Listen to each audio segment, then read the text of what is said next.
Good evening, everybody. Welcome back to Folk&Myth for Vampire the Masquerade Montreal Duets Cleave, Episode 2. When we left our characters last week, we were in Constantinople in the year 1444. Let's see what has been happening since. Shout out to Tabletop Audio, as always, for the sweet sounds, the music, and shout out to Raven, best mod. Thank you very much, Raven, for being here with us again tonight. The word cleave is a rare homonym, a word with two meanings. It can be used to mean a separation, a splitting or dividing of two things, or of a thing in two. It can also mean the opposite, to cling, to adhere to something or someone. The meaning lies in the context, and too often the context only becomes clear further down the line after all is said and done. A Vow by Sudesh Mishra. I pledge to sit upright in my coffin as soon as the morgue ice melts and turn a cheek grayer than this dusk. Kiss it, even if it doesn't remind you of yesterday, but let your tact disregard the breath of a corpse mingled with the musk you emptied on my breast. The belched outrage from a belly domed in gas is simply my way of saying, honey, I'm home. The carrion fly counting the fibers in my nose is no heavenly harbinger. Discount it as you discount a bird on a cliché, and fear nothing, for there's nothing left to fear. Darling, I'm in no hurry. Take your time in bringing me a rose of that Pinot we once praised to the sky, and let my tongue gad about in a warm crimson bay. I swear to lie back forever, when the stylus roundly vexes a scratch in our nuptial song, and it all begins again. Forebears, forefathers, and ancestors, a plague of ghosts trails at our heels every night. Even those who cannot raise the dead converse with these ghosts as needed. They have no need for tongues or ears or throat or lungs. Simple thoughts, a question asked within. Soon an answer resonate with a voice echoing from the grave. And as for those whom necromancy is an art form, well, let no dead sleep soundly, for at any moment they may hear their name, feel the tug on their tether, taste the bittersweet air of life, now so close, yet still untouchable. Lady Artemisia Willoughby, a necromancer of Clan Cappadocian, has been accused of murdering her sire, Angelico Cardinali. The mother of Constantinople, Matriarch Caligula, has had her placed in the dungeons. Meanwhile, Artemisia's newly appointed Lamia bodyguard, Amar searches for Dario Accardi, Artemisia's brother, suspecting him of being behind the assassination and false accusations.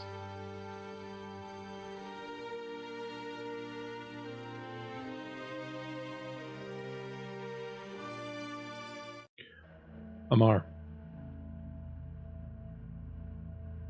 The city of gold has turned into a city of ash and blood, and now you are alone.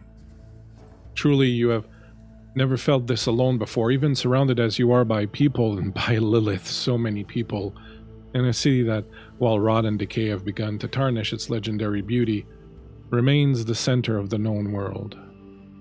For now. And it is this thought of the Dark Mother that steals your soul and pushes you forward.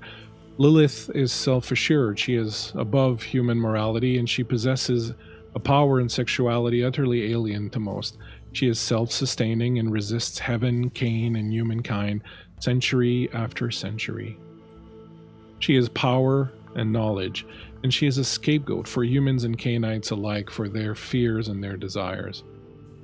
Her story has been passed back and forth between the children of Adam and Eve and her own children. It is not pure, nor is it untouched by the hands of men, uninfluenced by those who would not know her revelations.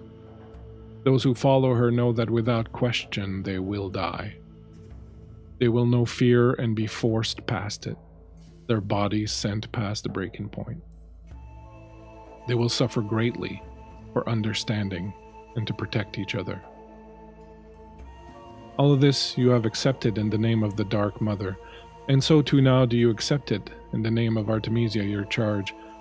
You feel the will of Lilith fill you as you move through the crowd like a deadly illness, silent, implacable, and deadly. A few nights have passed. You have finally tracked Dario Accardi, Artemisia's brother, down to the Latin Quarter, as night has fallen on Constantinople. Where do we find Amar tonight? Amar is standing several feet away from burning and lapping flames. She watches, mesmerized, staring, contemplative. Candle gazing is a regular ritual where she's from. But this is no candle. It is a funeral pyre. She stands there with her black veil over her hair, blinking, thinking, and fully sated. As the body in the pyre burns away any trace of illness your bite might have left behind, preventing an outbreak through the city, you find yourself ready to move on. You listen to the city around you. Although serene, Constantinople has not escaped the ravages of time, and nowhere is this more evident than in the slum-like Latin Quarter that lines the natural arbor of the Golden Horn. This squalid area has become home to merchants from the Italian city-states and is the mercantile nervous center of the city. You have discovered that Dario has been hiding with another member, Clan Cappadocian. This Cappadocian has their lair at a plague hospice, which you have tracked down, and as you approach it, you see this plague hospice looming at the edge of the city, its imposing stone walls weathered and grim beneath the pallid moonlight. Once perhaps a vibrant place of healing, and now stands as a haunting reminder of despair, the air thick with an oppressive stillness that weighs heavily on the heart. A rickety wooden sign creaks in the wind, its faded letters barely legible. Sanctuary of the Afflicted. As you approach, the faint glow of torches flickers like distant stars, casting elongated shadows that dance across the cobblestones. The path leading to the entrance is uneven, strewn with overgrown weeds that seem to clutch at your feet as if trying to pull you back. A cold breeze carries the sharp scent of herbs and something far more sinister, a reminder of the sickness that festers within. Inside, the dimly lit corridors stretch out like a labyrinth, walls lined with crude wooden beds, each occupied by a figure shrouded in tattered blankets. The air is thick with the scent of sweat and disease, punctuated by the occasional cough or moan that echoes through the stillness. Lanterns flicker, their weak light illuminating the faces of the suffering, twisted in pain and fear, as shadows creep into the recesses of the room, amplifying the sense of desolation. Thank you so much, Tales of Myth, and I can't see them, for coming in. Tales of Myth and Mayhem, thank you for coming in with the raid. As you step into the central area, surrounded by this disease, which is part and parcel of being a Lamia, you hear, "I hope you've not come to spread more illness," a woman's voice says behind you. "We already have more than we can handle."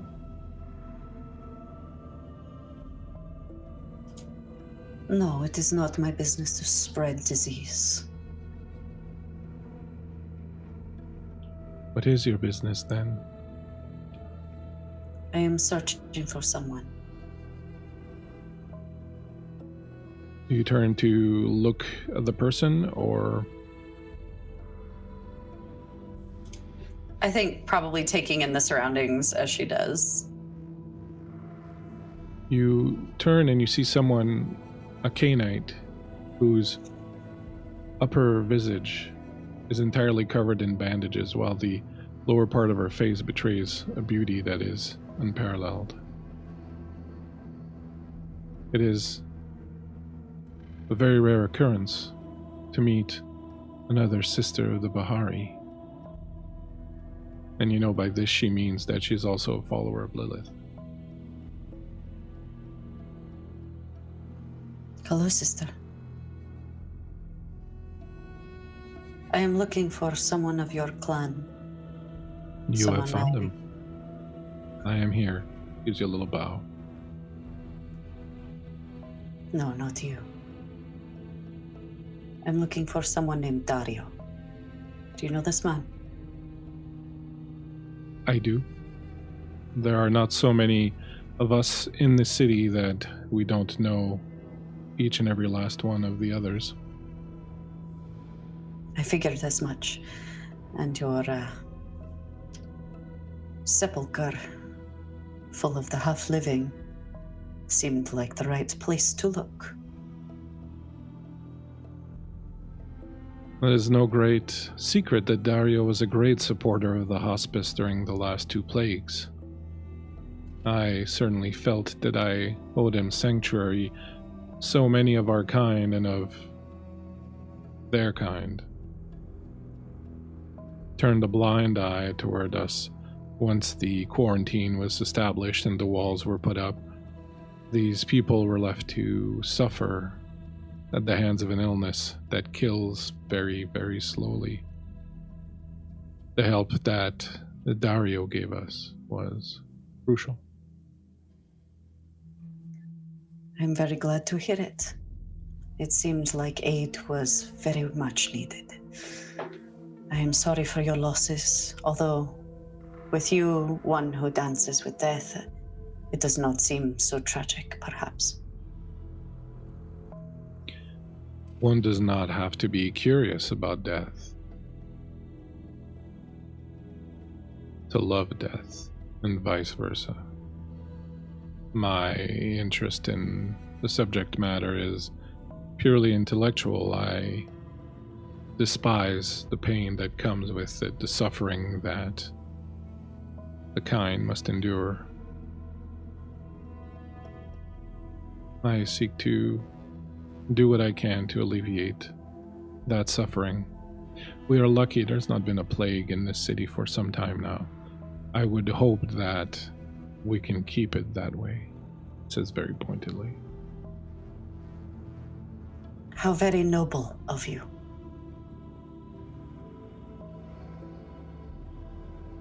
Is it noble to want to keep one's house clean and free of disease?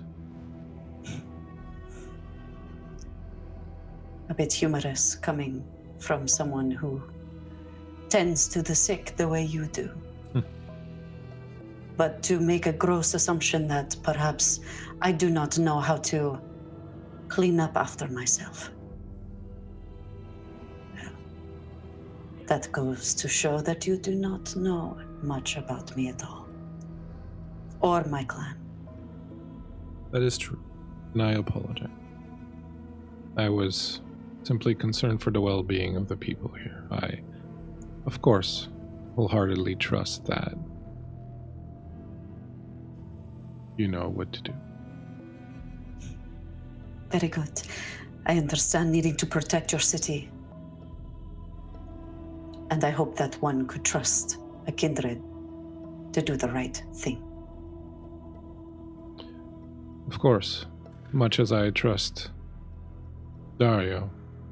You see, I firmly believe Dario would be capable of killing his sire, but I do not believe that he actually did, and I ask you to keep that in mind as you speak with him. There is enough death in this house. I promise not to add to the body count. At least not while on the grounds. I will accept that promise. And I will repay its kindness with perhaps a word of wisdom. I don't see much, but I see a lot. There are great changes coming. Some will occur and completely alter the landscape. Others will be more subtle and fester and take time to fully appreciate. Lies will abound. Remember your calling as a Bahari. We serve the Dark Mother, first and foremost.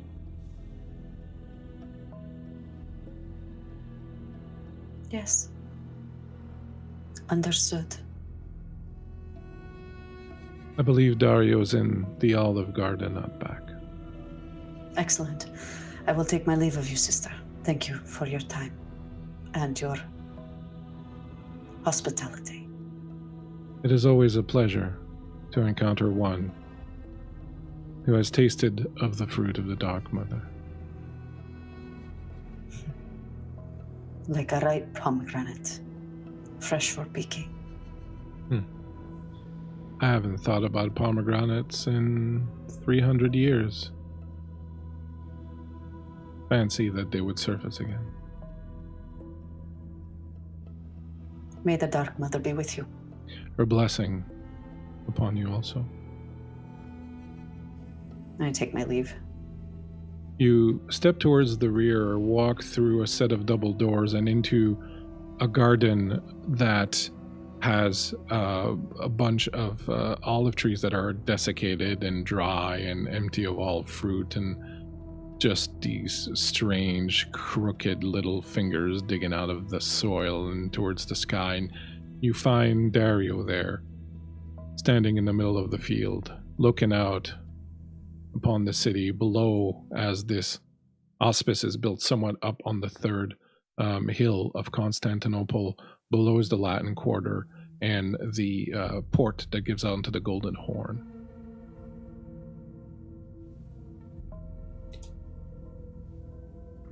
It looks sorry, go ahead, please. I think that Amar is approaching very quietly, like just sliding her feet on the sand. Enough, like really trying to stealth up behind him, or just being quiet? I think Amar naturally has a very soft walk and sometimes takes people by surprise. I don't think she's actively trying to scare him, but I think that he probably senses that she's there just as she's at his shoulder. Yeah. I should have known it would be you. And why is that? Because I am your sister's bodyguard.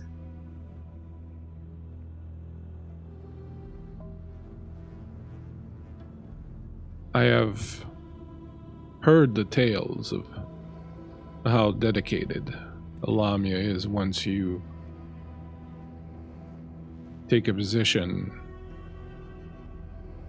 or assigned someone to protect you, are tenacious to the end. Like a loyal hound. Your words, not mine. I know exactly what my position is. And is it that of the Avenger or that of the Seeker for Truth? You speak as though you identify as the latter. I firmly believe that regardless of the truth of the matter, it will be up to you to decide, and whatever you decide I will have to accept, because I hardly believe I would be a match for you should we cross steel or fangs. I am glad to know that you are not stupid. What will it be then? Will you talk with me, or will you seek vengeance without knowing? I have not come here to make threats against you. You simply view me as some sort of brute, some sort of trained killer. But you must understand that my mission is the protection of your sister. And that sometimes requires gathering a little information from those that perhaps know more than I do. So, come, let us sit. And she indicates to kind of like one of the low walls of the garden.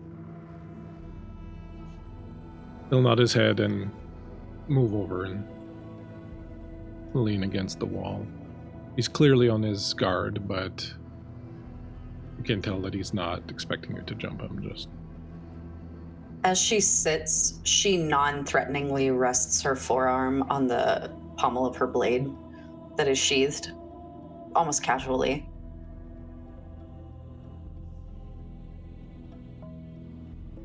You expect, of course, that I will plead my innocence.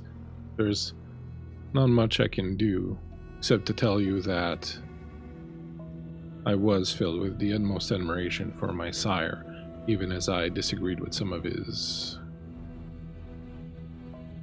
recent decisions. And I'm sorry. You do not appreciate the fact that the Lady Artemisia is to be head of the household. I don't, and do you know who agrees with me? Artemisia herself. I know.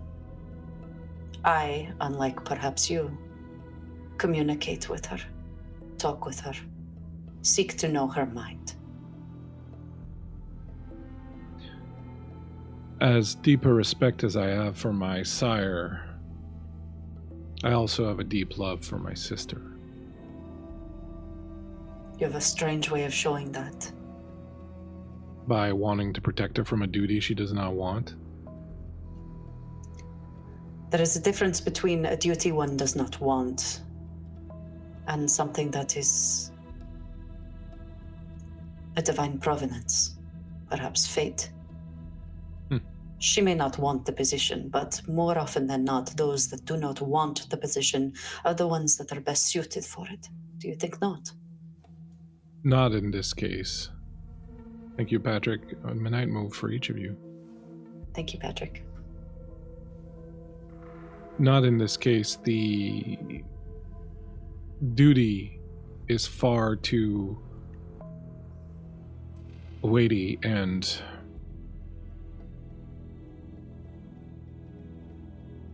there's too much at stake. And I know that what my sister wants is to be left alone to pursue her studies, perhaps even to return to the land of her birth. These are difficult times in Constantinople. Things are changing very, very rapidly, and everything balances on the edge of a very sharp blade. And if we are to successfully navigate these nights, we need someone whose head is 100% into the situation and not someone who does it because they've been appointed to it when there's so many other things they would rather do. I was simply trying to save the clan, Artemisia herself, and the church. Your motivations are incredibly noble. However, I do not think you give her enough credit. Her mind is keen. She is innovative. She has designs and ideas beyond our wildest imagination. Perhaps when they are applied to leading the family and the church, we will see an entirely different side of your sister.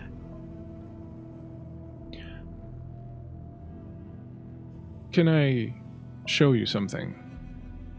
Would you be willing to take a short little walk with me?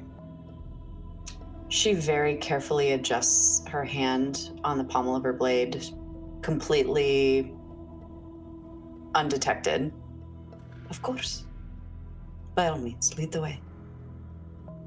He jumps over the low wall and starts off down towards the port. As you follow him, you find yourself getting closer and closer to the shore, getting closer to the port area. The place is incredibly busy, even at this time of night, with people coming and going, ships being loaded and unloaded, the taverns and the The bars are making brisk business. There's music and sound everywhere. The smell of sweat and intoxication hangs over everything.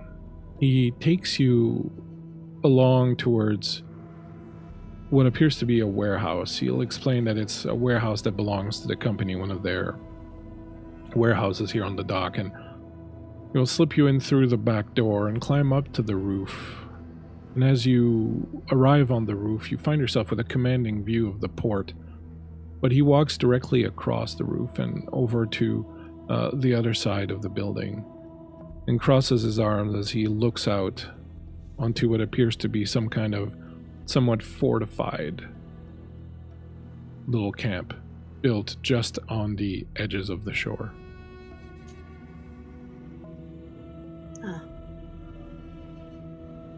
Tell me more.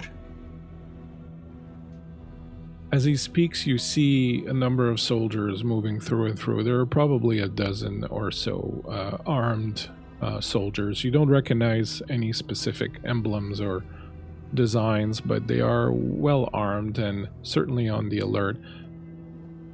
What you are seeing are Giovanni soldiers. What do you know about the Giovanni? I know that this is quite a number of them. It is. The Giovanni are part of our family, the greater Cappadocian family. However, they were not originally part of our family. They cheated their way into it. Their leader has long had designs on achieving greater importance within the Cappadocian family. I am very much afraid that these Giovanni are here for a very specific reason. They arrived over the last few nights, the last few weeks, from the Kingdom of Cyprus. I fear there is malfeasance on the wind, and that killing my father was just the first blow.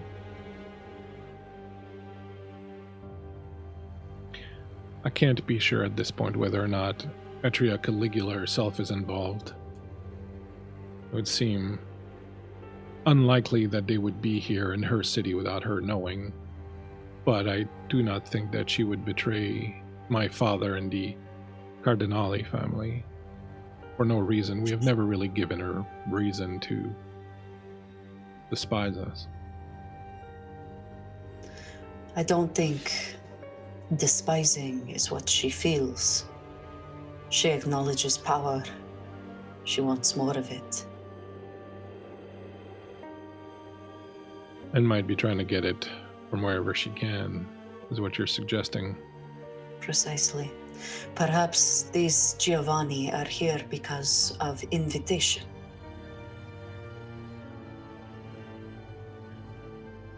Let's ask someone, shall we? Do you think it wise? I've been,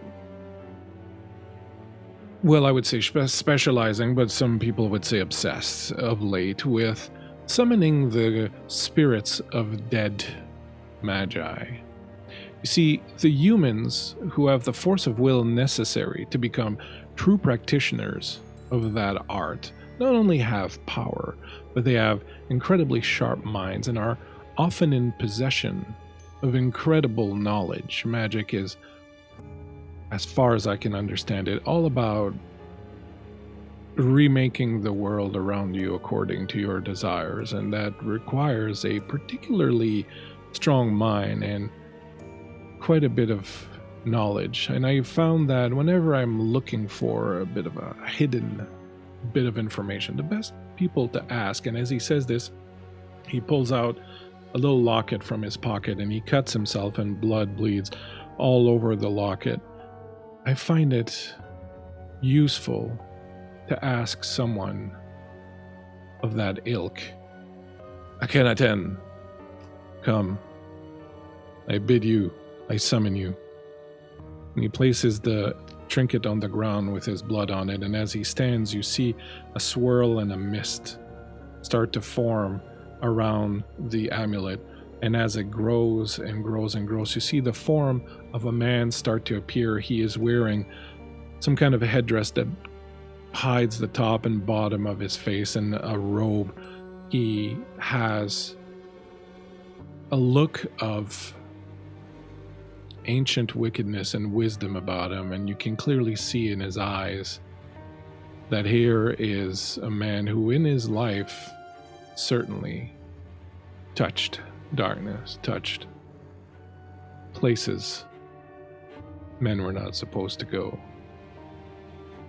I am getting tired of these summonings, necromancer. Unfortunately for you, you don't have much of a say in the matter. I plan on continuing as long as I need to. Now, if you would, you know what happens when you don't answer my questions. It gets very unpleasant, so perhaps we could dispense with the usual recalcitrance and move ahead with answering the questions that I have. The mage looks at you, the ghost of the mage looks at you, Amar, and says, "There is disease in that one. She is filled with it. I can feel it from here. That who you hang around with now, Dario?" Whatever's in my blood does not impact you now. I am long gone, but it was disease that killed my family, disease that killed my old village. I am not certain I want to help one such as you. You should be much more polite to Amar. She's bound to stick me with her sword if you are not. That doesn't seem to me like something that would stop me from being unkind to her. No, but this might. And he reaches down and he takes the trinket and he squeezes it, and you can see the pain erupt in the soul of the ghost in front of him. And it is very clear that Dario controls this soul. Whoever this Akhenaten was, he is absolutely 100% in the control of Dario.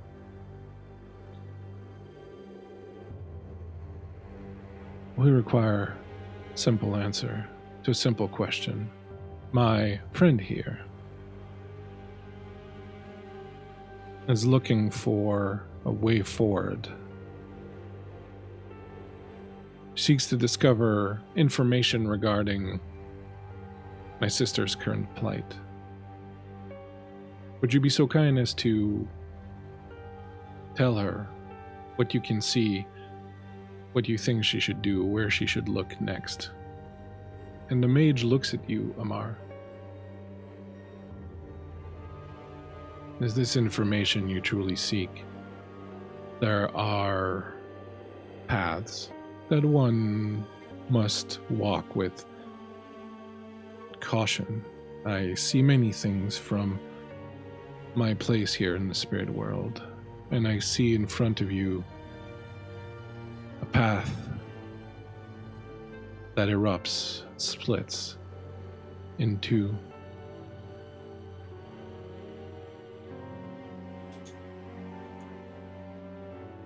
I have a position to protect this man's sister. Nothing more, nothing less.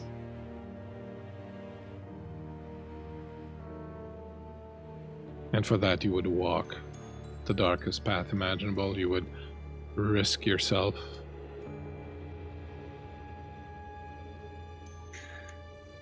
I do not think you understand what true darkness is. Perhaps there are some of us that are devoted to such a walk. Find reverence in it. There's nothing in darkness but darkness. The world of the dead is currently in turmoil. Your friends, he looks at Dario, the Giovanni, have been very, very busy. Summoning, binding. I find his methods unusual and at times cruel. Cruelty is Fucking trade for the Cappadocian, dears. You have married yourself to a most cruel and unusual family. Like I said, it is my duty. Then I will tell you this. Your answers are close to the heart and the hearth. Now let me go, Dario.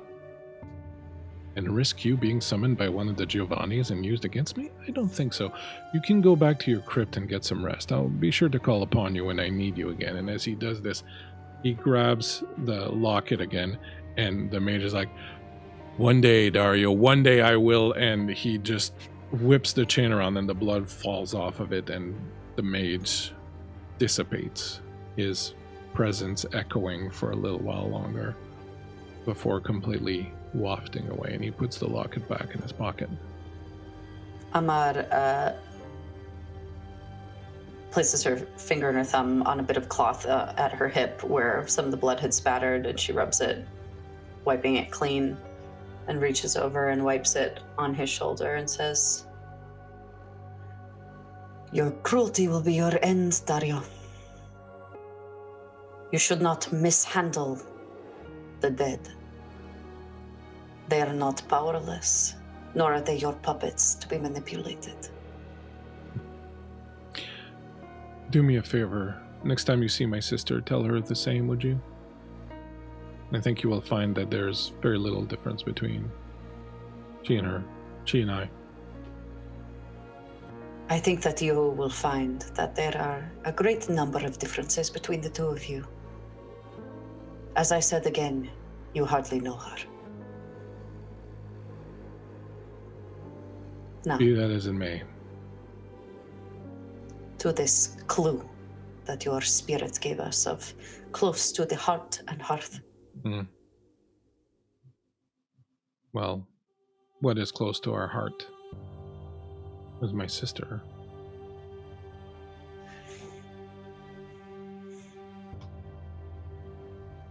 And the heart.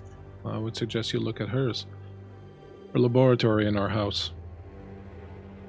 There might be something there.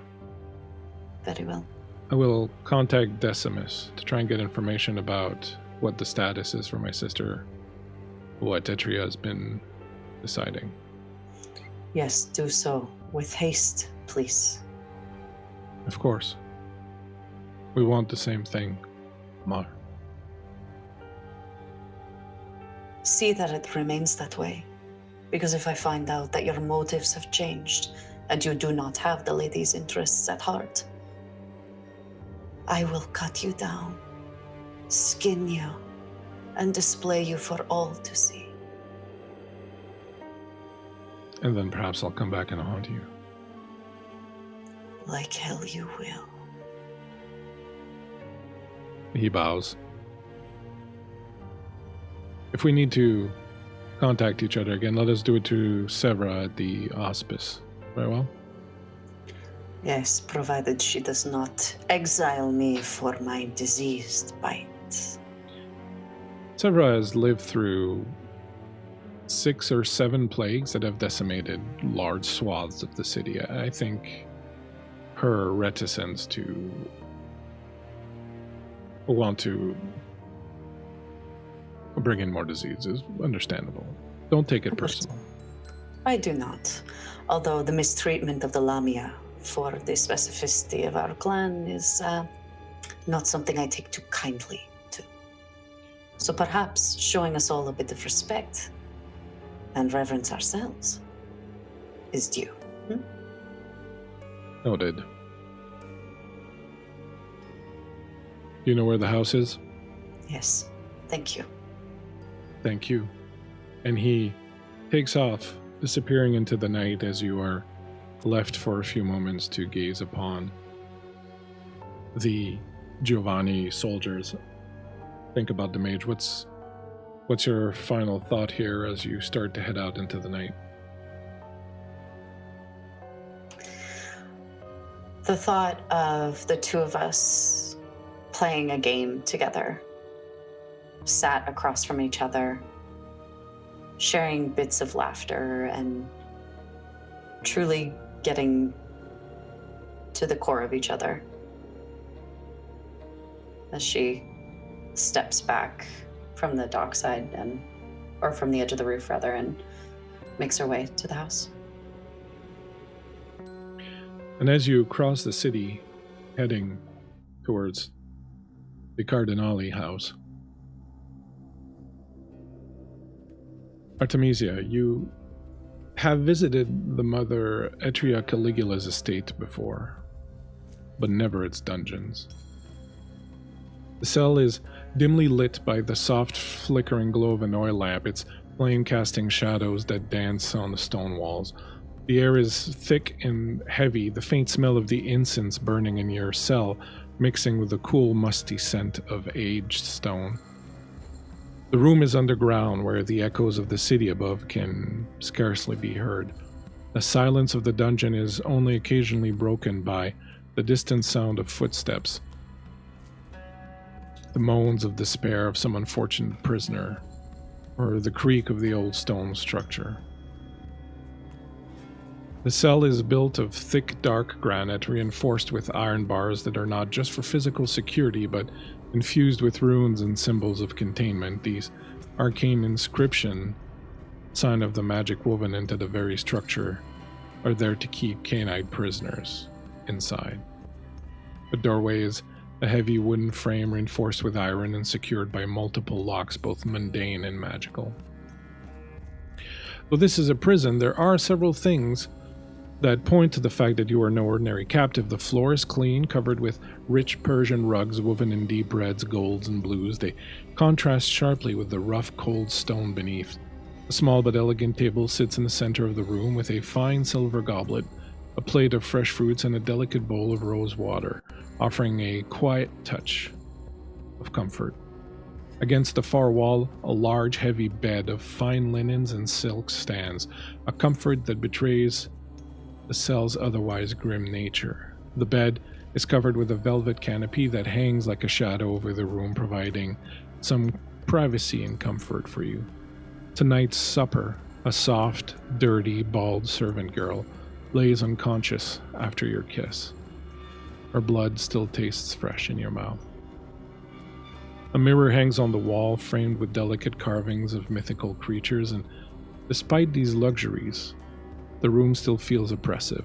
The heavy stone walls and the low ceiling seem to press in, and the faint whispers of enchantments fill the air, casting a sense of unease, the quiet hum of magical wards, and the very space itself working to contain you. A soft breeze filtering through a small barred window near the ceiling offers a glimpse of the stars above, but it's not enough to break the heavy, stifling air of the cell. Outside, the sounds of the night in Constantinople, the chatter of traders, the hum of distant prayers from the Hagia Sophia, the clip-clop of horse hooves, seems far away, as if the world outside has already forgotten your existence, although it's only been a few nights. As you run the tip of your tongue over your retracting canines and taste the blood that you've just ingested one last time, what is going through your mind? I think Artemisia is on the bed, against the back of it, into the shadows of the canopy that hangs, and her knees are drawn to her chest. Her eyes follow the line of pale light to that small barred window, and she's listening to the sounds outside. Her mind drifts to where Amar might be in this moment, if she found her brother, if something happened to her, or if she simply left and abandoned her duty. Though that last thought is almost a doubt. She doesn't truly believe this, not after the days that they had spent together previously. As she's sitting there and thinking of Amar, her mind goes back to the last night that she had seen her. And from the depths of her robe, she pulls a ring out and turns it over in her hands, and her thoughts drift now to her father. And a tear of blood leaves her eye and stains her cheek as she does so. She loved him dearly. He truly gave her everything she ever wanted. The silence of a crypt, endless knowledge at her fingertips. And now he is no longer there to protect her in the way that he always had, especially from her brother. Right now she feels more alone than she has in possibly a century. And that scares her. It scares her being alone, and it scares her not knowing what is coming next.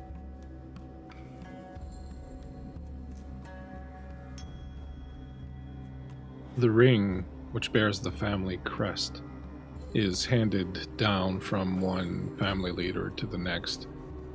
As you hold it and gaze upon it, you still see specks of ash from your father's body from where you grasped it after he was destroyed in the crypt by the Assamites. At the center of the cross is a little red jewel, which you know contains a single drop of your father's blood. Whoever wears the ring has one of their drops of blood infused in it, so that should they pass, they can easily be summoned.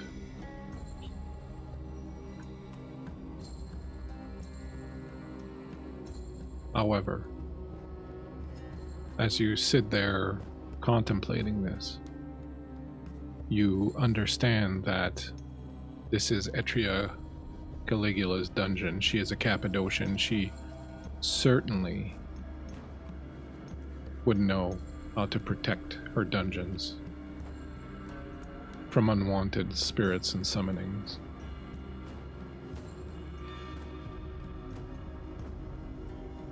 I think Artemisia's mind would shift to what those protections could be. Possibly she's read this in a book before, and she's going to search her knowledge on this. Could I make a roll there? Yep, you could give me a mental and occult roll. For viewers, we're using a simplified version of the 5e rules that I've pared down a little bit to make them a bit less obtrusive. It still works kind of similarly, but there's less dice to roll and so on and so forth. So you're going to roll, in this particular case, with your... sorry, I'm looking at the wrong character sheet. With your mental of 7, you're going to roll your d10 plus your hunger dice, which you only have one of right now. Mm-hmm. You will add to that roll your attribute, which is 7. And since you have the occult skill, you will also have 1. So you start already at a +8. It's a success. Excellent. You know that, interestingly enough, while the Giovanni don't have a great many ways to protect themselves from spirits other than to control them, which is how they ply their trade, the Tremors have other rituals. One of these you would know with your roll is a spell that creates a ward that prevents spirits and ghosts from passing through. One of the peculiarities of this ritual is that the place to be protected has to be surrounded with salt.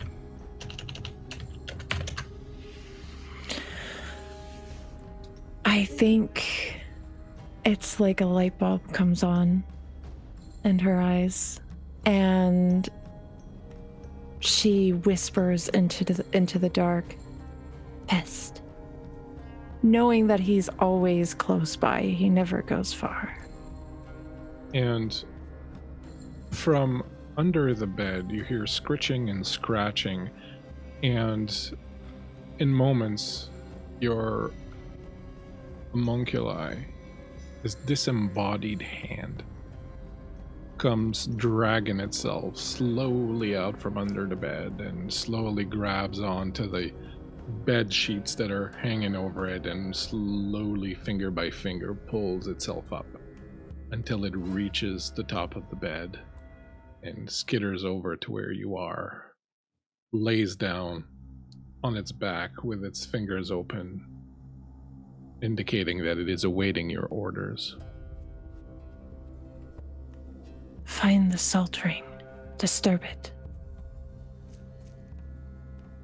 The fingers tremble as it understands what you're saying, and it rolls itself over back onto its fingers and slowly starts to move through the room, and you see it go towards the door, and it lies down on its back and inserts its fingers under the door and then pulls itself slowly through, and at some point it kind of gets stuck a little bit and it just keeps pulling, and you can see the old dead skin peeling off of it, scraping off as it pushes with all its strength of its fingers until it pops on the other side of the door. I think as he's doing this, she's edging off this bed and onto the floor where she kneels before that table there, waiting for Pest to complete his task. You wait around. It doesn't take too long until you hear scratching and scratching again at the door, and you see the fingers kind of come back under and it pulls itself through again, and it pops over and it comes to you, and as it does, it flops on its side, and you can see a whole bunch of salt stuck to the inside of its hand, where it's like wet with, you dare not even imagine what kind of ichor. She takes the ring and places it on the table before her. She doesn't acknowledge Pest and his completion while doing this. Her mind is now focused elsewhere, and very delicately she brings her hand to her mouth and bites the tip of her finger. When she does so, she winces in a sharp pain before pressing that finger to the gem on the ring. Father, can you hear me? Come to me.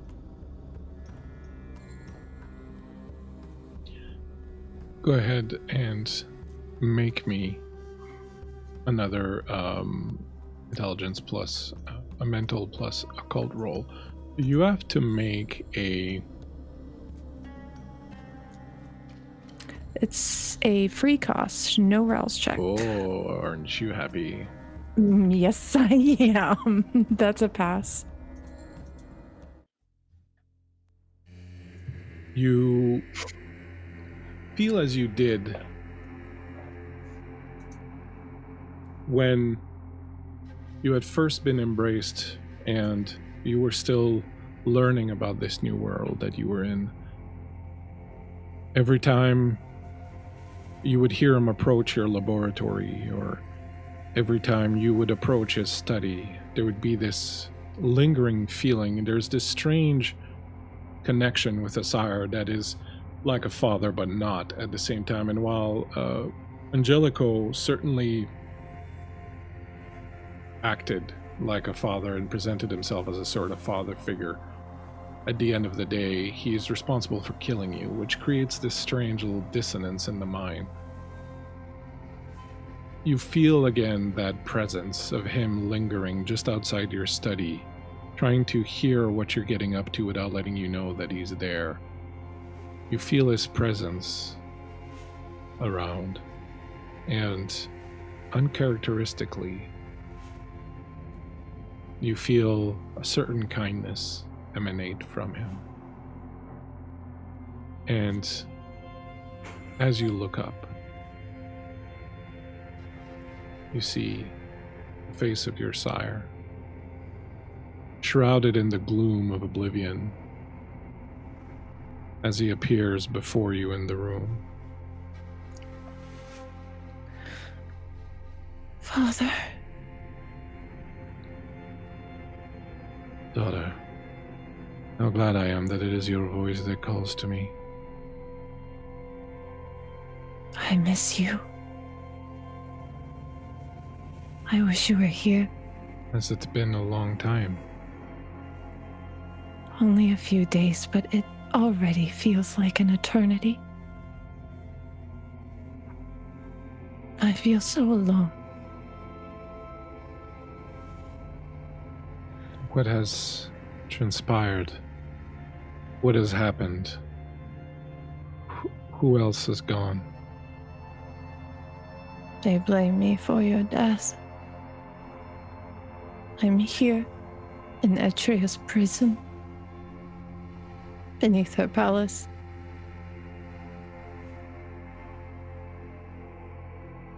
Dario, he has left, he has fled.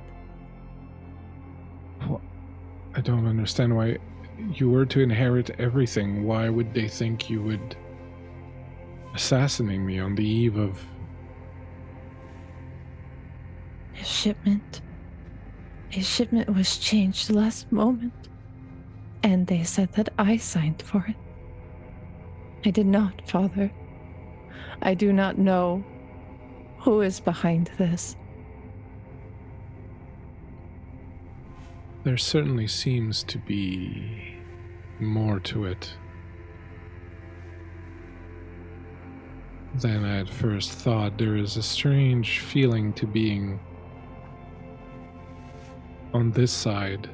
Things are obscured and opaque and difficult to see through. There's something happening, but whatever force is at play, they are preventing so many of us from seeing and knowing. I fear that I have placed you in danger, daughter. I have placed you at the center of a maelstrom that will soon overrun you. I am sorry. You had no choice. But I did. I did have a choice. I chose poorly. I knew you didn't want the weight of the position, but I was afraid that Dario would undo everything we've done. He has this blind faith in Constantinople. He feels the city will continue on for centuries still. He doesn't see how on the precipice it is. He's easily swayed by the church also. Or some elements of the church that would like to see the power remain here, but this place is finished. It is done. Just as I am done. Just as I am gone, and you now must take the reins. And I need your help. Who would do this? Who would want this? Any number of people, Dario, Etria.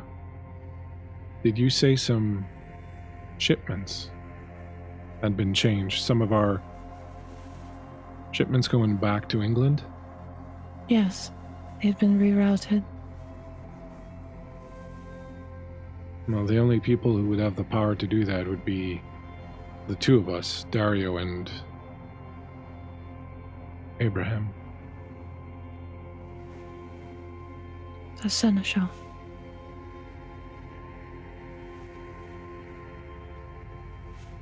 Yes.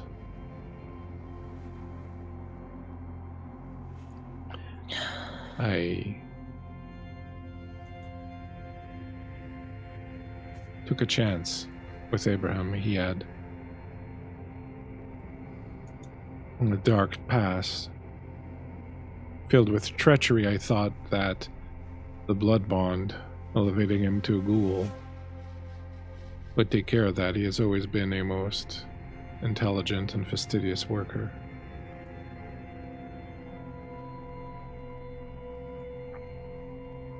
You need to be wary of him. If you can find a way to corner him, it may be your salvation.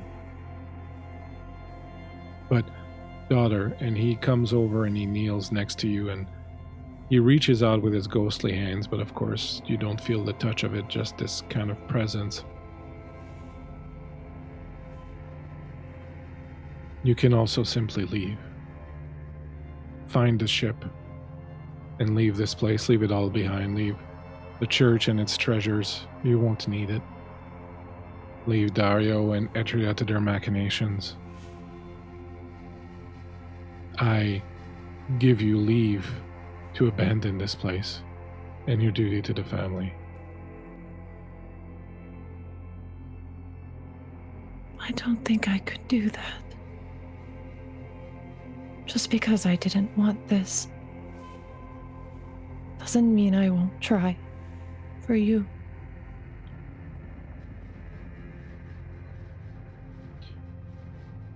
It is a strange thing to be a master over death, because in the end, death is the master of us all. Etria, we often fall prey to this belief that because we control spirits that we are masters over death. But in the end, death is the ultimate master. Do not make the mistake of thinking that it will not come for you. I have only ever wanted for you to be satisfied with the life that you led, and be fulfilled.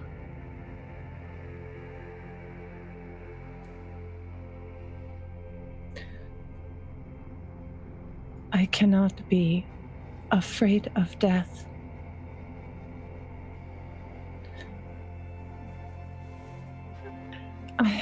You should be afraid of death.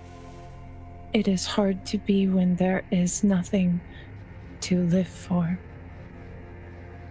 This city has now become another mausoleum,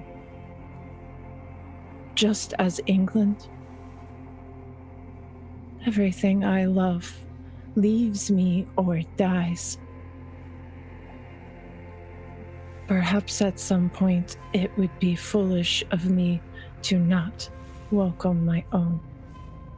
But until that time, I will do what I can to uphold the name of the man, the only man I have ever seen as a father.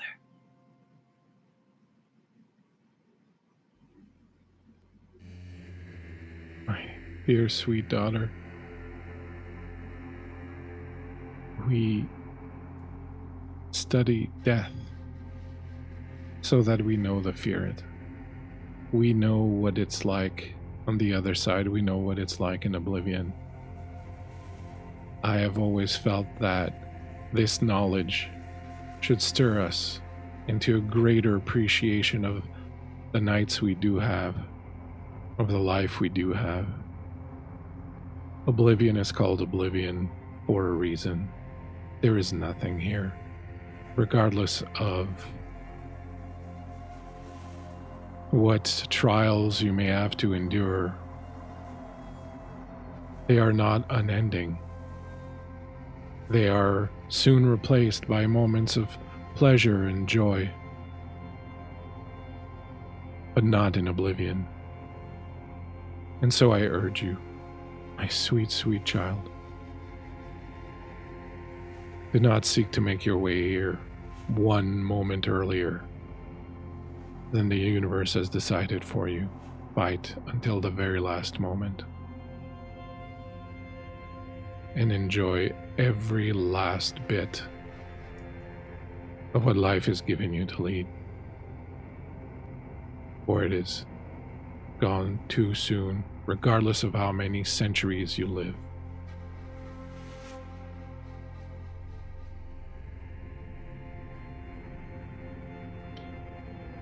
Your bodyguard, Amar, is she still with you? She has been gone since they imprisoned me. I do not know whether she lives or dies, but I hope she is out there still. If she lives, she will return. The Lamias do not stop. They serve until Ash. She was not here until just before this happened. She is probably the only person you can trust. I do trust her. Find a way to corner Abraham.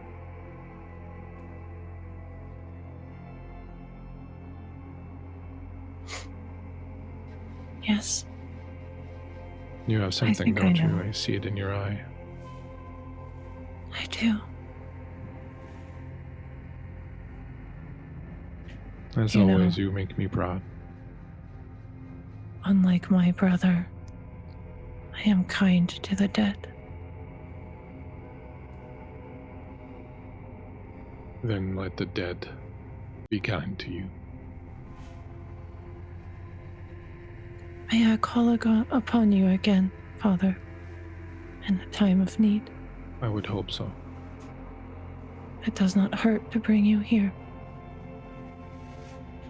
There is no pain greater than the joy of seeing my daughter. Then this will not be our last goodbye. Then let's not say the word. And he reaches up with a ghostly hand and places it on your cheek. I think she takes the ring and dips it into the rose water and washes her blood from it before returning it to her hand where she wears it.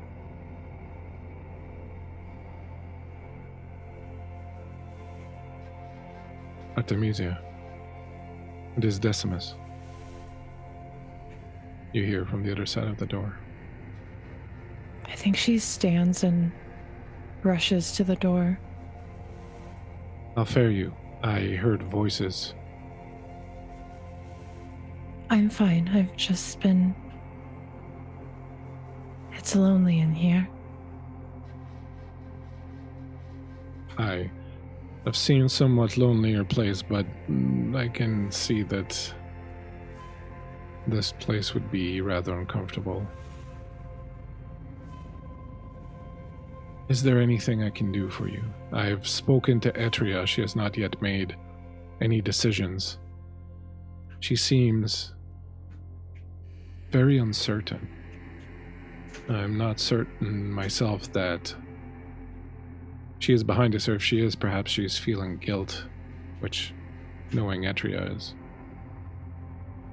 probably not very likely, but there's a lot of confusion, a lot of uncertainty. Things will not move quickly unless we make them move quickly. Can she see him through this door, or is it like a solid... Oh no, slab? you would be able to see him. There'd be like two bars at eye level. Okay. I need a favor of you. Can Of you do course. this for me? Anything. I need you to find Amar. I need you to take... And she looks around at her feet. Pest! Pest! You feel a tug at your dress as it starts to climb up, She- pulling itself along. Snatches him mid-climb and In your holds head, he him up. Holds him up to the window. I need you to That take thing Pest. has always unsettled me so. Well, that's what happens when you are bad and caught. Now, take him Take him to Amar. Tell Amar that I need a jar from my study. Pest will know which one.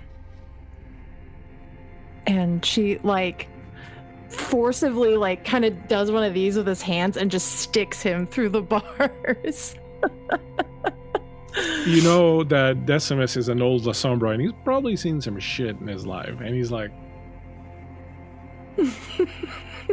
he doesn't even touch Pest with his hand. He just kind of brings his shoulder forward, and Pest climbs on it, and then kind of climbs on and just hangs there.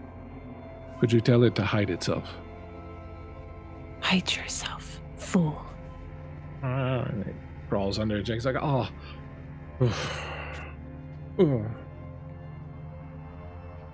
Have you seen her at all? I have not, but I have heard that she's been seen around the Latin Quarter. I believe she may have found her brother.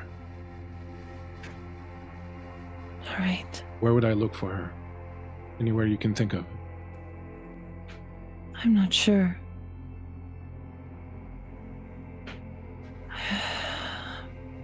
Perhaps my study, but that would seem too obvious for her to go there. And I don't know. I haven't heard anything from her. If she has exhausted other avenues, I will find her. Worry not. Try to maintain some hope. Because we've just been raided by Agora Quest. Thank you so much, raiders, for coming into our little vampire game. I will find her, and I will deliver your message, and I will deliver this thing. I think she gets very close to these bars. He leans forward. You know I'm innocent, don't you? Of course.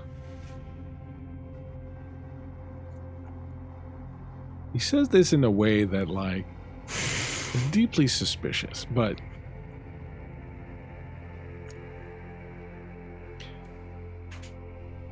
you can count on me. Go then. Swiftly. And I think she slinks back and into the shadows of that canopy. And he turns around, and you hear him say, "Climb up," as he leaves. What is going through your mind as you sit back in the shadows and the servant girl that you drank from earlier stirs in her sleep? You said that there was a goblet. Yep. On the table. Does that goblet have any kind of beverage in it? Yeah, there would be wine or something like that in there. I think what she needs more than anything in this moment is a distraction.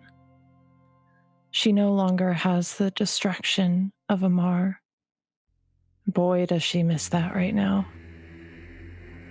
So when she feels the servant girl begin to shift, she will stand and grab that goblet, bring it to the girl, and gently wipe some of the dirt off of her face, slowly caressing her, rousing her to offer her a drink and food, perhaps garner from her a modicum of companionship, anything to keep her mind off the fact that Amar is still out there, but she doesn't know where she's at. And that feels so far away and almost impossible.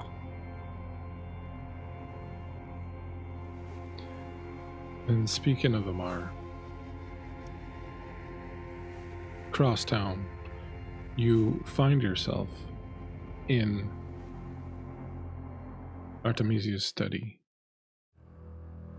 It is dark and cold. No braziers or lights haven't been lit here in some time. There are rows upon rows upon rows upon stacks of books. There are scrolls. There are images pinned to the wall. There are rows of jars with things in them. You also see clay heads, a number of them, aligned along one of the shelves. They all have very distinctive features, and when you approach them, they feel somewhat unsettling, as if there's a presence in them. And I would like to say thank you to Rachel for the gift of bits earlier. I forgot to mention that. 9 moves for everyone. And hello, Madam Ava. Welcome in. You move around the room, and while there are a number of things that seem of some importance or other, or some power or other, there's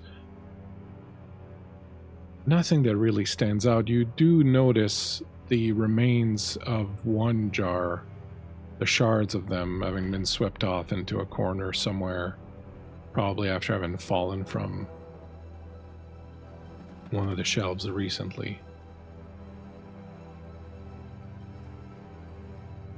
As you're moving through the room, trying to just find something, I wonder what Amar's feeling right now. Are you starting to doubt? Are you feeling more determined than ever after your encounter with Dario? What is going through Amar's mind and heart? She's a soldier and a protector first and foremost, and she will not step from the path of that. I think she takes a look around and mutters under her breath, "Oh, my strange little darling. What is it that you get up to in your spare time?" There's almost like a reverence and an internal It feels like stumbling upon someone's journal and learning the inner workings, where you feel this is not meant for your eyes, and yet you can't help but examine and learn and feel closer to that person as a result. And I think that is exactly what's happening with Amar. Is she's not deterred by the strange goings on here. I think she's probably partly fascinated and partly a small touch enamored with it. As you move through, you hear a screeching, scratching sound, as if something is skittering. And then from the shadows in the corner of the room, you hear a voice that says, "I'm glad I found you here. We were wondering where you would be." You mustn't sneak up on me, you understand? And Amar has pulled out, just unsheathed her blade a little bit. Feel a tug on your boots. Look down, you see a disembodied hand there. It's doing a piece like it wants to come up. Hello there, strange one. She bends down. The hand is Lady Artemisia's friend. I find it quite unsettling myself, but he steps through the shadows and you recognize Decimus. I can see how it can be useful. Decimus, where is your heart? And I bend down and pick up the hand and kind of cradle it, almost like a tarantula or something. If it could coo, it would coo. It's just gonna lying, it falls over on its back and its legs are up and it's like, oh. And I, just with one finger, just give it a little scratch on the palm as if it were petting a belly. It's loving it. It's loving every minute of it. Well, you're at least more comfortable with it than I am. I have just spoken to Lady Artemisia. You have? How is she? She is fine, but I think it would be best if we move swiftly to ensure her liberation, as I am certain, like me, you understand that she is not guilty of this. So you believe her? Of course. I know for a fact that she did not do this. How do you know?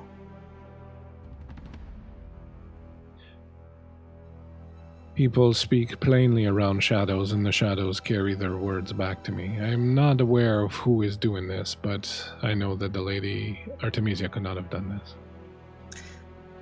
If you knew her at all, you would know that she would not have done this.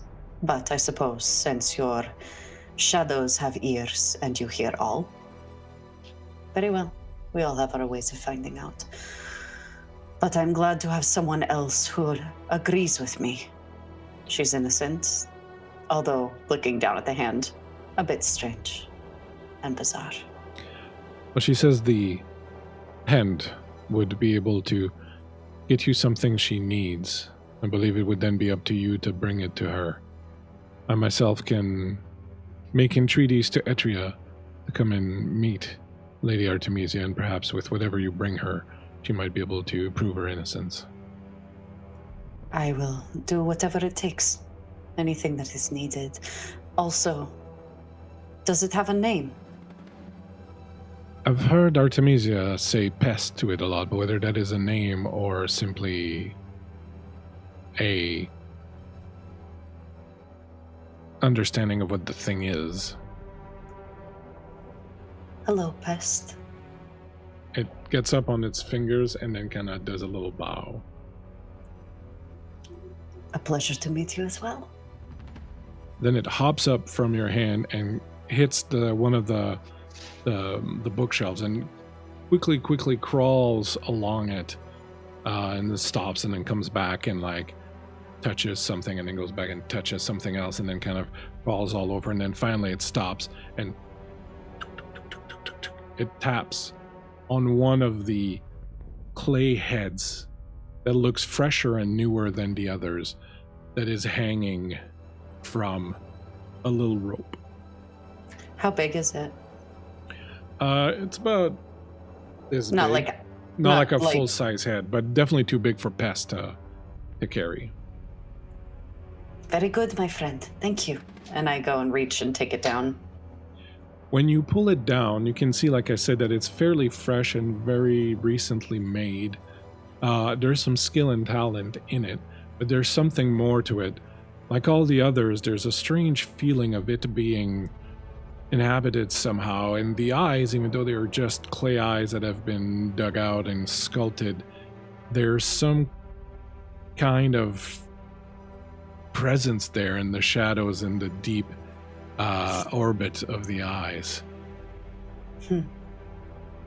She's very skilled, is she not? I always thought that she did these for fun, but now that I'm looking at it more closely, I think there may be more to it than that. But she certainly does have talent. She has many talents, Lady Artemisia. Yes, she does. I beseech you, bring this to her.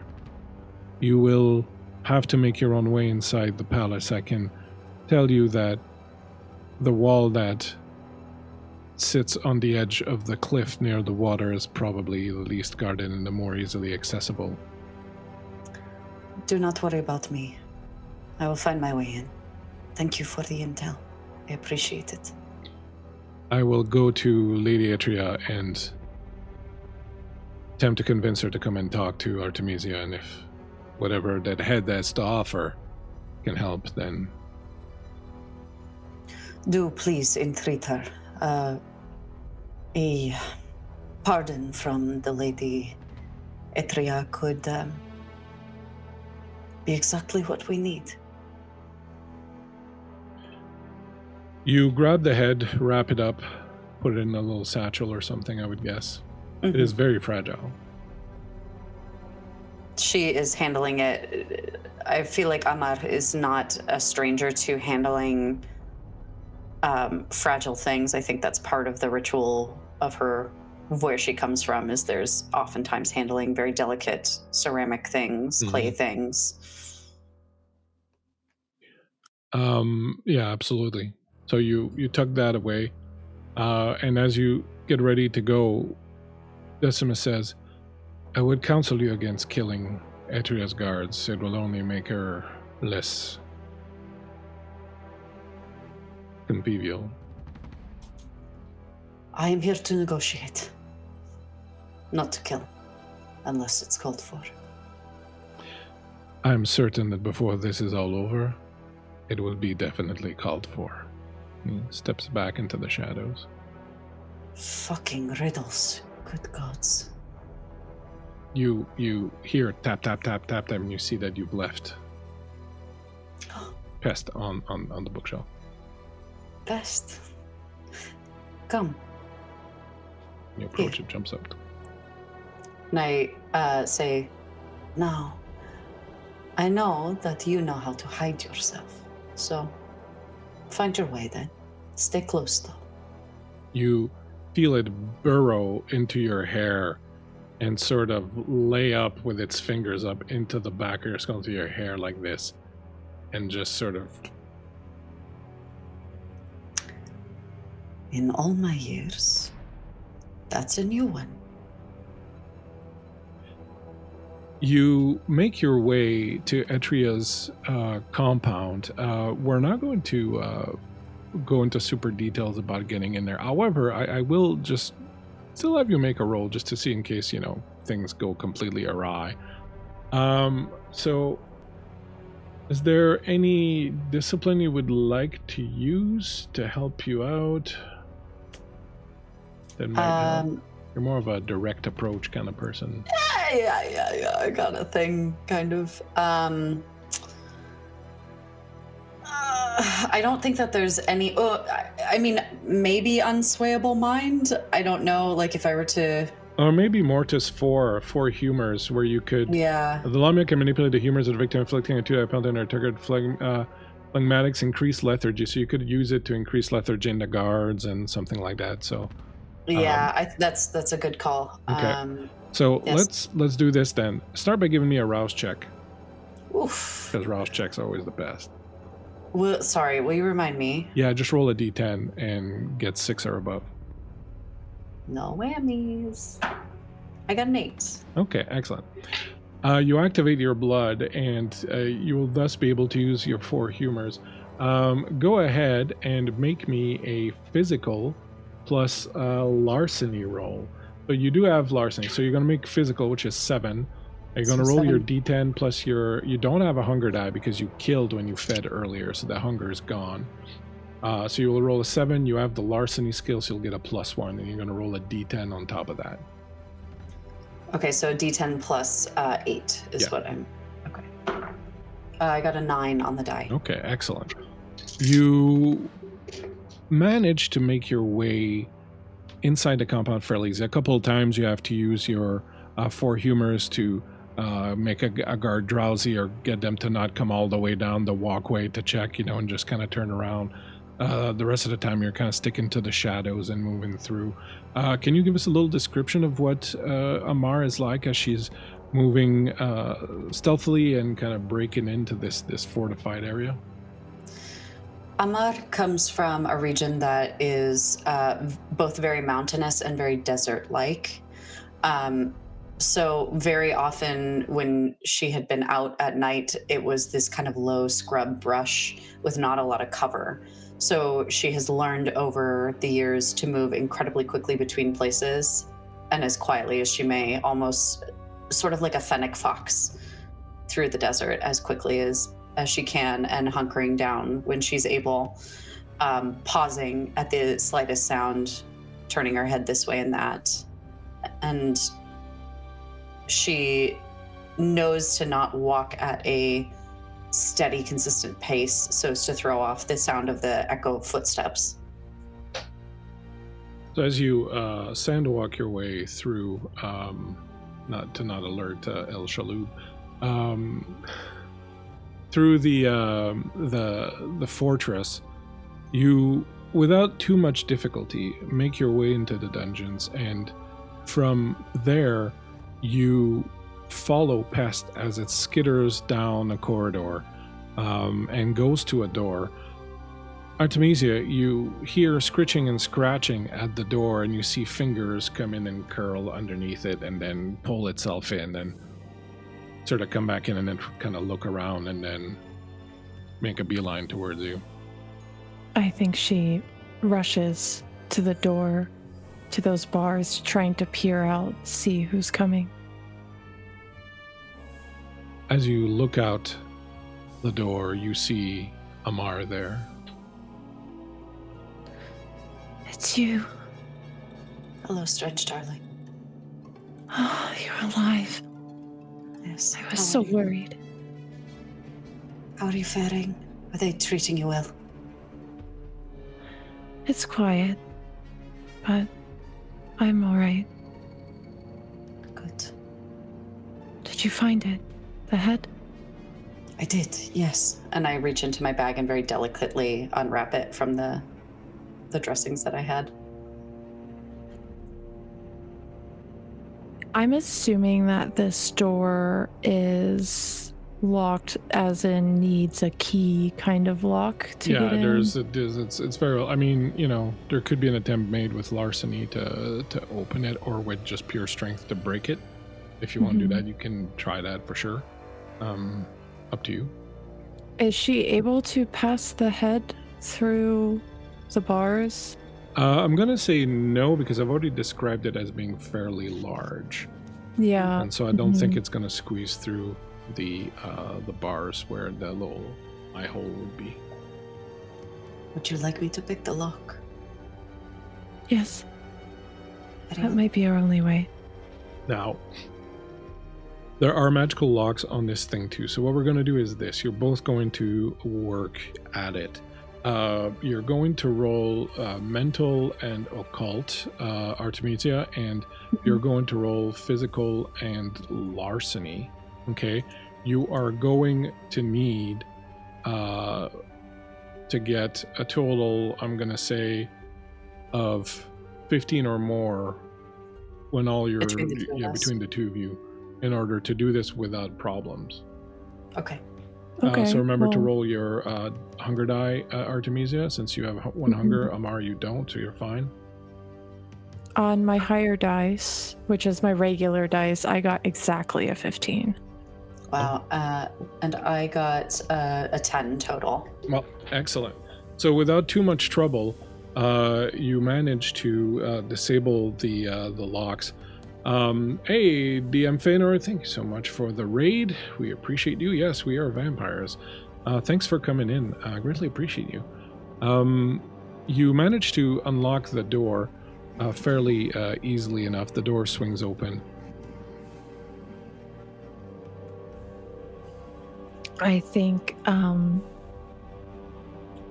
almost childlike, Artemisia, without thinking, rushes to you and hugs you, throwing her arms around your neck.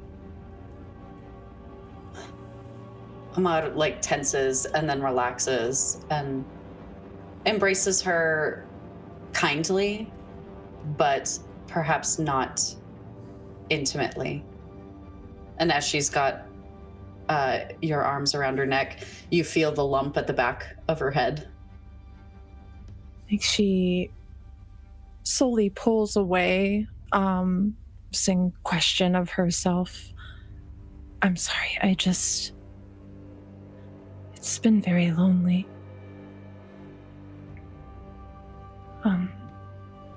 Come in. And you would see that her cell is nice. It's nice in here. The head, she holds her hands out. Here.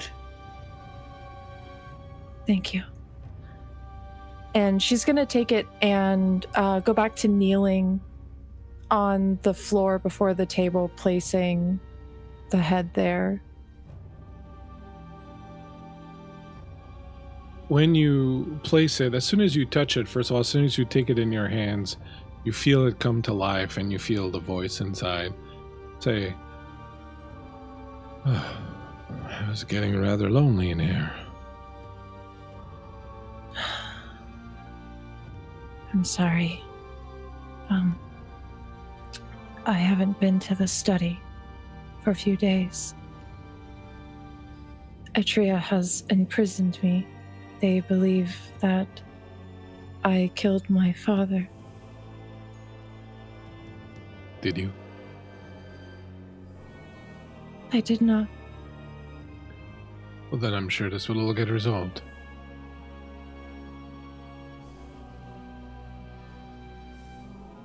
May I call upon you? I believe it is you who can help me in these matters.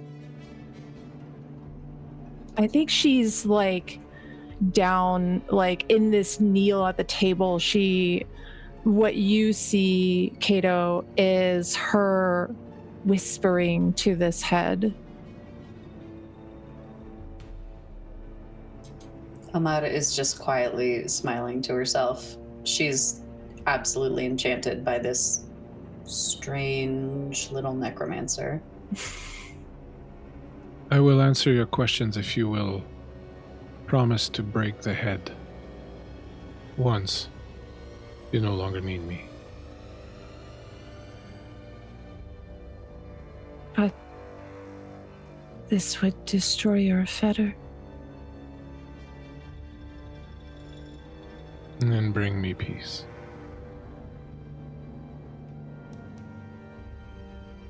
Very well. I will do this for you. Then I will answer your questions.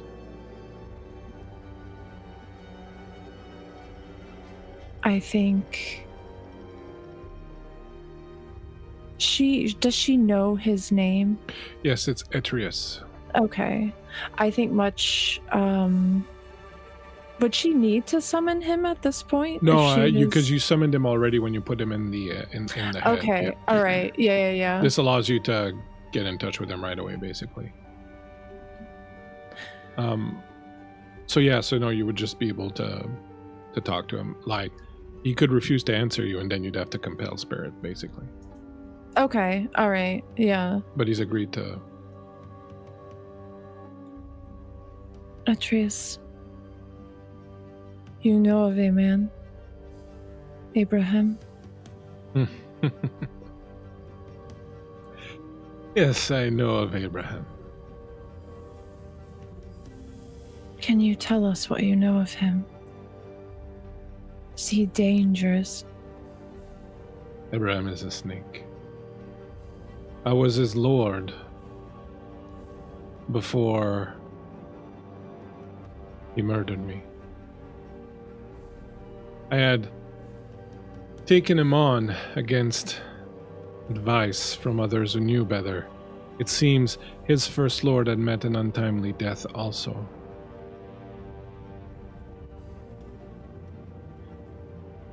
Before your father came along and claimed him. Abraham did the same to me that he did to his first master. He is a very smart man, but he knows that his social status will not allow him to own anything to grow past the station he has achieved.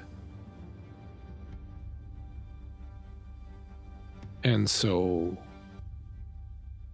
he climbs the ladder the only way he can.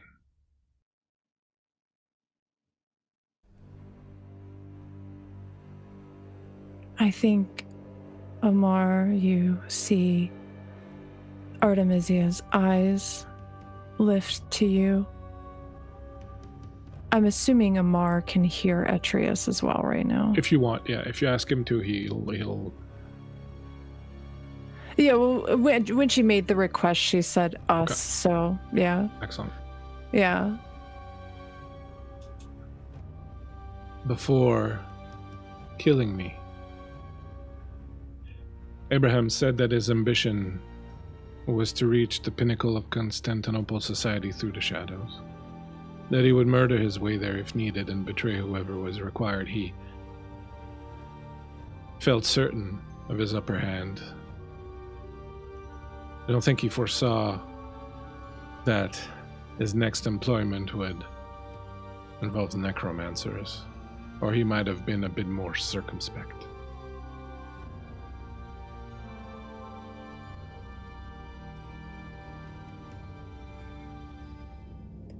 You think he wishes to take my father's place?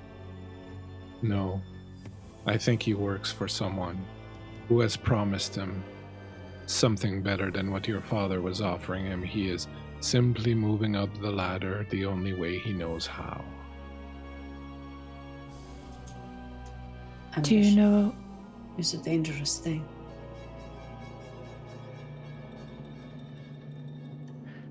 Do you know of others that he could have worked with? I have been dead some time now. I'm not aware of these things. But I will repeat these assertions to whoever you deem necessary, and I'm certain you have ways of making sure that I am not lying or dissembling.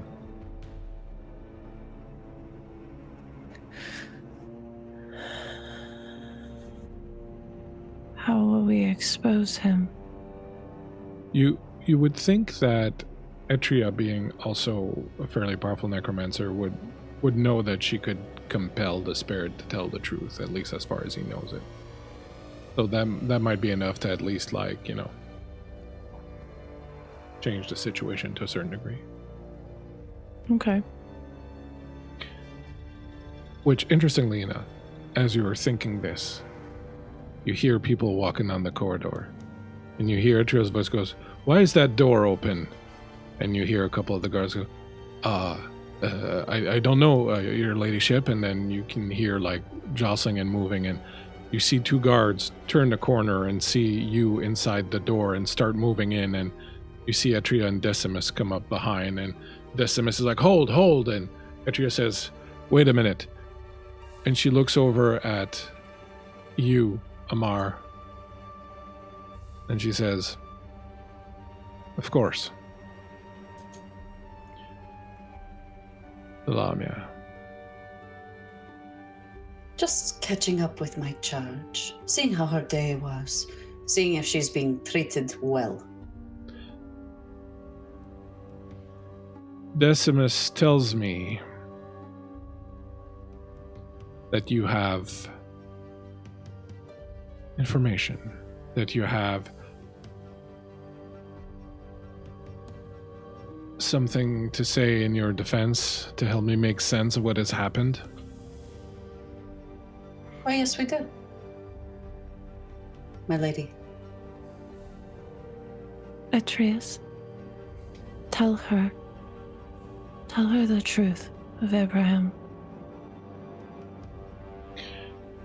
And as Atreus is talking to her, and Atria, as Atreus tells his story, Atria, without any compunction whatsoever, starts using necromancy to force him, to torture him, to force him to tell the truth. And even while in pain and suffering, Atreus tells the same story that he has told before.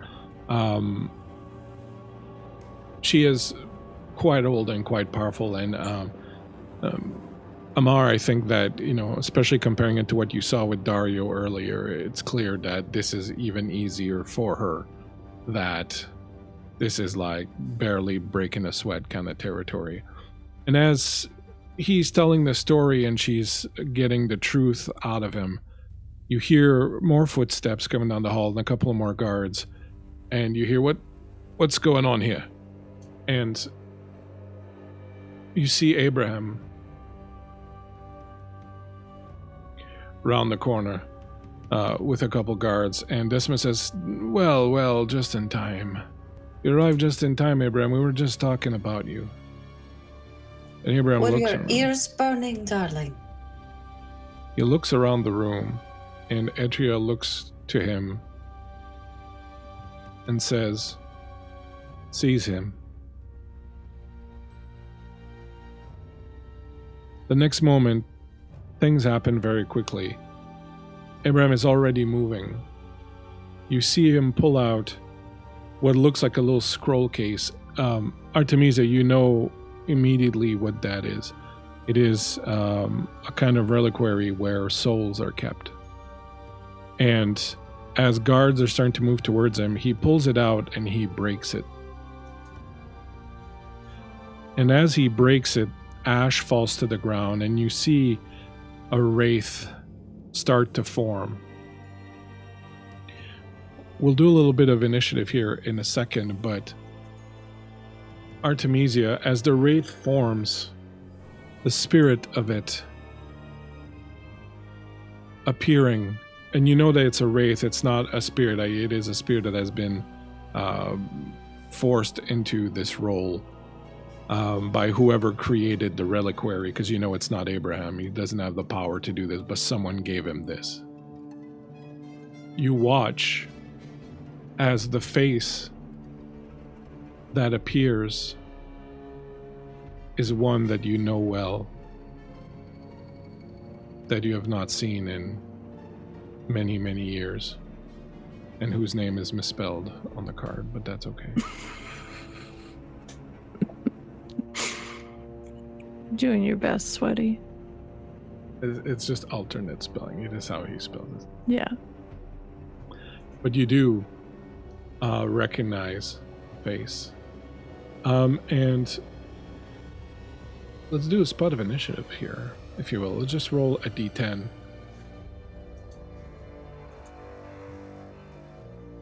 That's a 9. It's a 7 for me.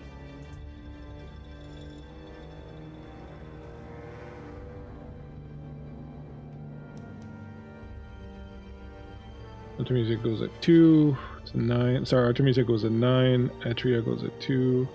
7 for Amar.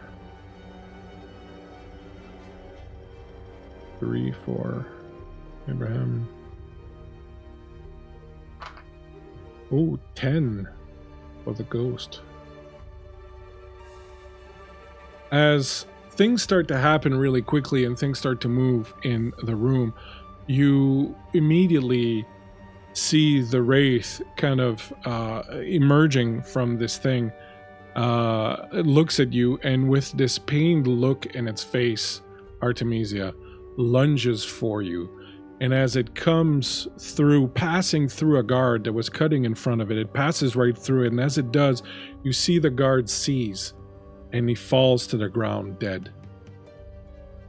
And the wraith keeps moving and comes towards you. And as he approaches you, he says, "I'm sorry, my love." And his hands plunge down into your throat and all the way down into your chest.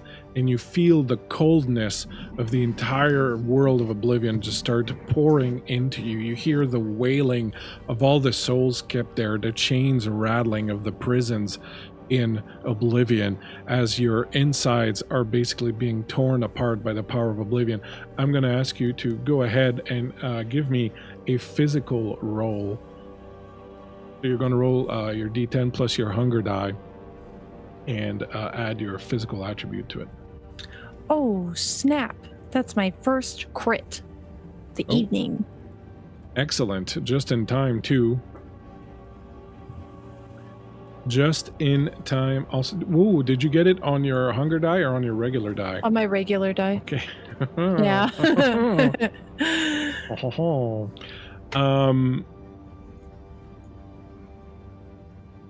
You feel, as I was saying, you feel this this feeling as if the inside of your body is being opened up to Oblivion and is kind of being sucked into there. And you feel this coldness sort of seep through you and start to almost kind of freeze you in place where you stand, but you manage to resist it. You get to go at 9. You can see the pain that this is causing him. You can see his face, the anguish that's in his face as he's just attempting to kill you. I think she reaches into her pocket and she pulls from it that lock of hair from the jar in the first episode that her brother broke, that he smashed. It's golden and beautiful and almost a perfect curl, and she holds it to him. "Tristan, my love, remember me. Remember who you were. You would not do this. Please, my love, I know you are inside of there." Go ahead and give me A social roll, just straight up social roll. Okay. Okay, that's a success, but but I got a 1 on my hunger dice. That's fine. The 1 on the hunger dice is fine as long as the roll is a success. If the roll is a failure and you get the 1 on the hunger die, bad things would happen. Okay. I'm glad that you know that you will have to explain this to us literally every time. That's okay. At least for me. No worries. At 7, Amar, you see this wraith, this ghost, has gone straight for Artemisia. You know one thing. You know that there's really nothing you can do to this thing. You see that Abraham has pulled something else from his sleeves and has thrown some kind of ashen powder in the face of one of the guards, who's now, his skin is starting to rot right off of his face as he's like screaming, and Abraham is kind of turning and looking like he wants to boot scooting buddy out of there. Did I roll? Yeah, I rolled for Abraham. He goes at 3. Okay. What would you like to do? Amar pulls her blade and counter sidesteps and comes around behind him and goes for just a throat shot. Quick and dirty. Go ahead and give me a strength and a combat roll, and I will tell you that he is very strong. Cool. I would like to preemptively, if I may, do a relentless grasp to wrap an arm around his ribcage to hold him to me as tightly as I can. Excellent. That's a rouse check for that. Go for it. So I roll a d10 and get a 6 or higher. Yeah. I got a 9. Oh, excellent. You managed to do that. You managed to reach around and grab him, and your relentless grasp just starts to like squeeze the life out of him. Like I said, he's very strong. He's obviously a ghoul, of course, from the Cappadocian side of family, and he's been spending his experience in potence. Go ahead and make your attack roll. He's rolled his defense, so you're going to need to, both your dice are going to have to come up successes. I'm so sorry. Will you tell me what I need to roll again? Yeah, so you're going to roll a die, and you're going to roll, you're going to add your physical plus your plus 1 for combat on it. Okay, so my die plus 8. Yeah. That is a 10 on the die. Excellent.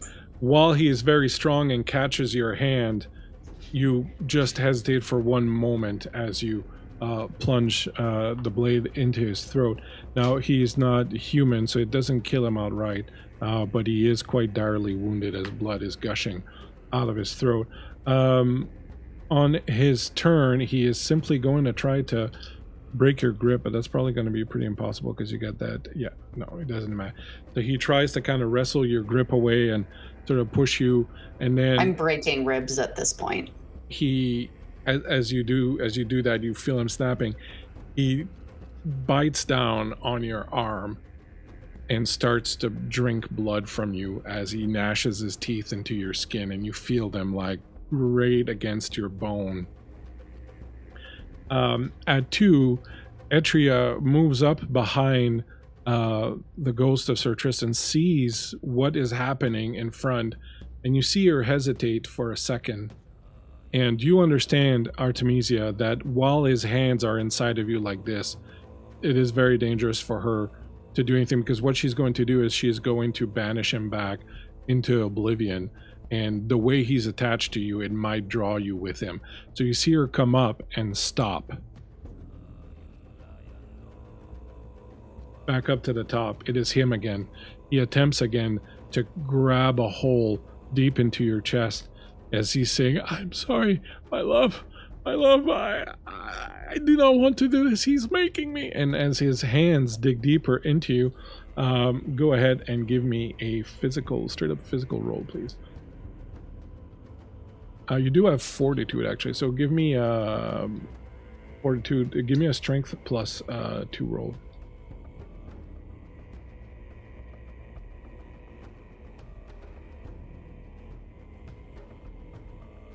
Okay, that's a pass. Excellent. You manage again to resist it. You feel like there are these tendrils of spiritual energy that are reaching to you inside of you from oblivion and kind of trying to pull you apart. You know there's not much to do except to try and convince him to let you go. You're clutching that lock of hair of his, and you can tell that he wants to let you go. But you get the sense as you're doing this that it's not about him letting you go. I think she's gonna try to scramble backwards from him, all while pleading with him. Tristan, my love, I have looked for you for so long. Please, please. You remember the days and nights you spent at his gravesite after he had died. You remember being sick yourself and almost dying, but somehow surviving. He was so young. You had just been married. And that stench of his grave stayed with you for so long after, and you smell it now. You smell it on him as he's attempting to do this. His face is distorted, ripped apart by the powers of oblivion. And as you clutch the lock of hair and implore him to release you, he looks upon you and he says, "Can't believe this is the last time I will see you."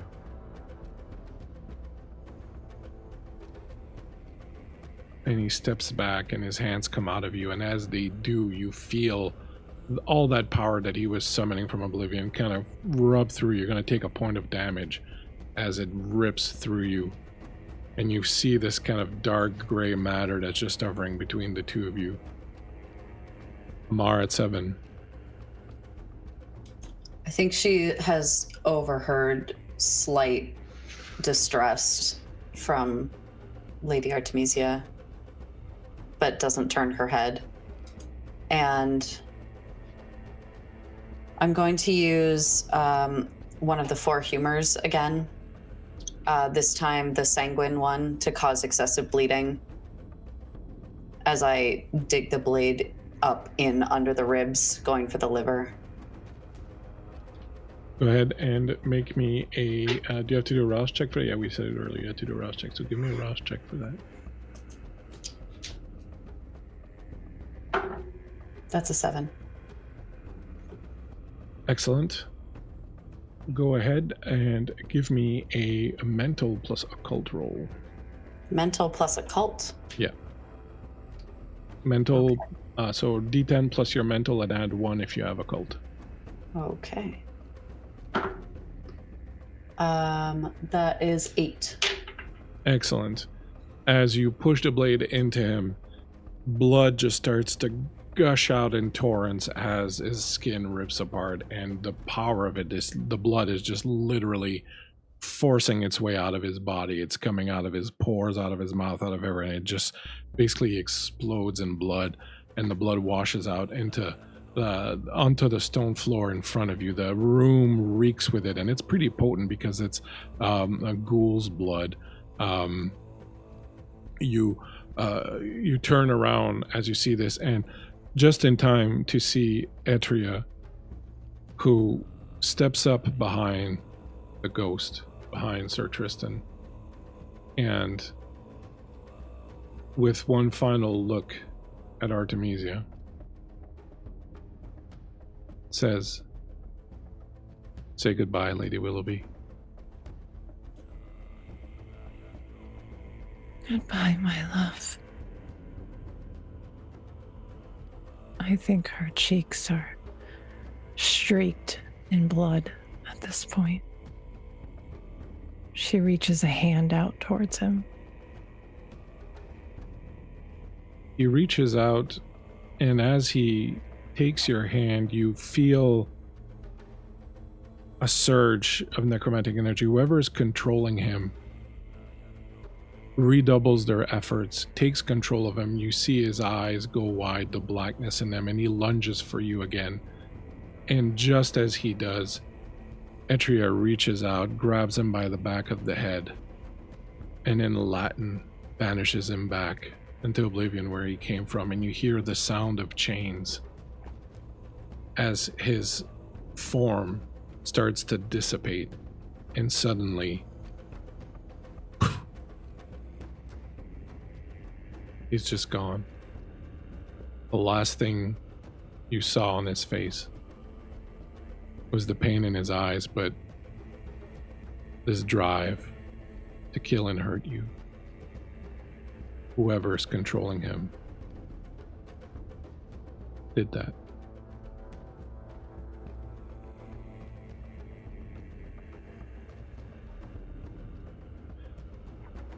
And that, my friends, is where we will end tonight's episode of Cleave.